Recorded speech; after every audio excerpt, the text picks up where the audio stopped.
All right, we got College Algebra, Chapter 2, Section 2.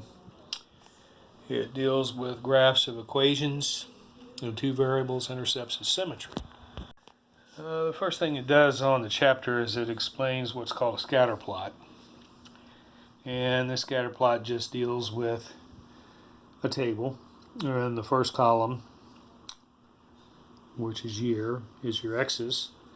The second column is your y's. As a matter of fact, in any graph that you do, time is always in terms of x. So these are ordered pairs.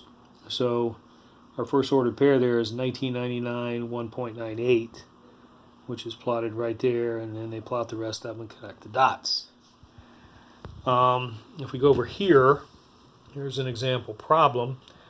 This is on page 159 of your textbook, and it just says determine whether the points are on the graph of the equation.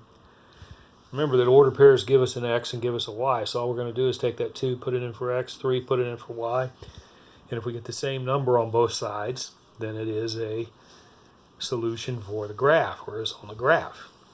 When we do the 2, 3, we get 1 doesn't equal 6, so it's not. When we do the 2, negative 2, we get 6 equals 6, so 2, negative 2 is on the graph. Remember, when you substitute ordered pairs in, when you substitute the value for x in for x and the value in for y, and you do the math and you get the same number on both sides, that means it is on the graph. Here's an input-output table where basically they plug numbers in, they pick the x's, plug them into the equation, get the y's, get the ordered pairs. Plot the ordered pairs on the graph, done. Same thing here. This is a quadratic, however, though. We're going to talk about quadratics in a later chapter. Quadratics are where the x is squared, y is not, or vice versa. Come over here, it starts talking about intercepts. Make sure you understand there's two kinds of intercepts. An x-intercept where the graph crosses or touches the x-axis. A y-intercept where it crosses over the y-axis or touches the y-axis. Make sure you also understand that when we're talking about x-intercepts, 0 is always y. So this is an x-intercept. This is an x-intercept. This here is an x-intercept. Whenever we talk about a y-intercept, 0 is for x. So this is a y-intercept. This is a y-intercept. This is a y-intercept. It's very important, especially when we come to work problems where we're asked to find the x and y-intercepts. This is example 5. This is example 5 in your book on page 161. It says find the x-intercepts and the y-intercepts for y equals x squared minus 4. Well, if we want the x-intercept, here's what we're looking for. We're looking for some number x, 0 for y. So we're going to take that 0, plug it in for y. We get 0 equals x squared minus 4. Add the 4 over. Take the square root. We get 2 and negative 2. So we actually have two x-intercepts, 2, 0, negative 2, 0. Whenever you get a question and asked to find x and y-intercepts, do not give the answer as x equals 2 or x equals negative 2. That's the equation for a vertical line, which we'll talk about later. X-intercepts and y-intercepts are always ordered pairs. Remember, the x-intercept is some number for x, 0 for y, always 0 for y.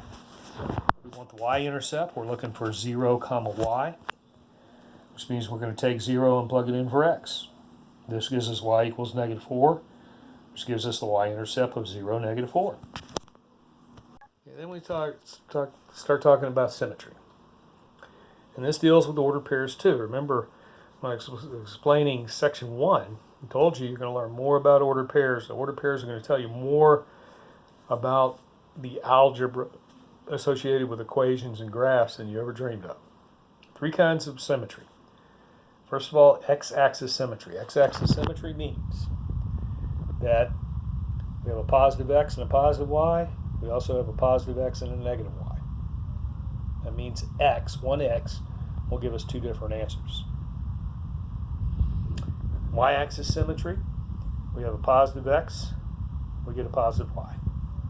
But when we plug a negative x in there, we still get a positive y.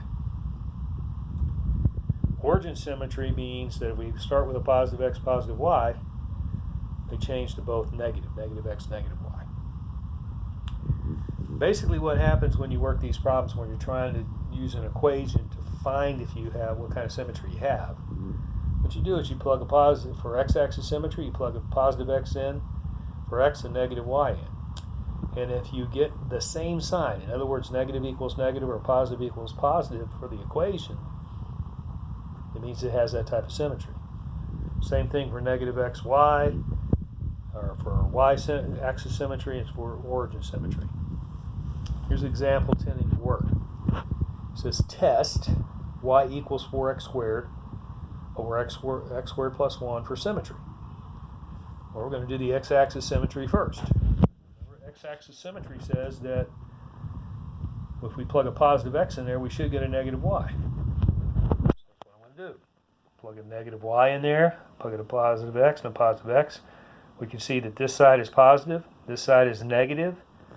So this is not true, so it doesn't have x-axis symmetry. We go to y-axis symmetry. In y-axis symmetry, I'm going to plug a negative x in where x is, positive y where y is. There's my positive y, there's my negative x's. Negative x squared is 4x squared. Okay? Negative x squared is x squared.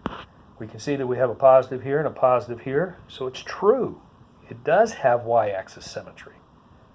Remember, when I plug these in, positive x, negative y for x-axis symmetry, negative x, positive y, if I get the same sign on both sides, it is mathematical proof that we have that type of symmetry. Let's do the last one. Negative x, negative y. So we'll plug a negative y here, negative x, gives me positive x. This side is negative, this side is positive, so this is not true. So this equation, y equals 4x squared over x squared plus 1, has y-axis symmetry only.